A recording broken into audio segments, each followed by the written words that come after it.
Views अस्सलाम वालेकुम, welcome to my cocktail para channel. आपको खुश आमदीद करता हूँ your question and my answer की तरफ। बासित अली ने लिखा है, ब्राउज कॉकटेल कितने एग देते हैं? कॉकटेल 4 एग भी देते हैं, 3 एग भी देते हैं, 2 एग भी देते हैं और ज़्यादातर इसकी जो क्वांटिटी होती है वो 6 एग देता है। ठीक है, अगर अच्छा ब्रीडर पेयर है तो उसको अच्छी खुराक मिल रही है, विटामिन मिल रही है, कैल्शियम मिल रही है, तो वो 6 एग देते हैं, वरना ये 4 एग दे देता है। ठीक है, और किसी के पास 3 एग भी दे देता है।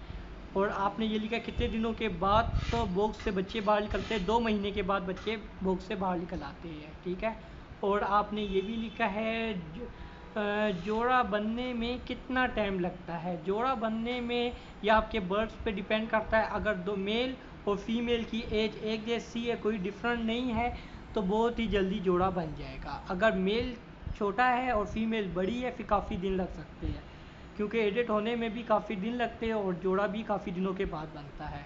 तो आई होप आपको अच्छे तरीके से समझ आ गई है। अगर और भी क्वेश्चन पूछना है तो जल्दी से कमेंट बॉक्स में आए, अपना क्वेश्चन लिखें, इंशाल्लाह मैं आपको बहुत ही जल्दी उसका आंसर दूंगा। And thank you for watching my channel and thank you so much Basit Ali. आप क्वेश्चन पूछते जाए, इंशाल्लाह आपके क्वेश्चन की वजह से और दोस्तों का भी भला होगा। थैंक यू, अल्लाह हाफिज़।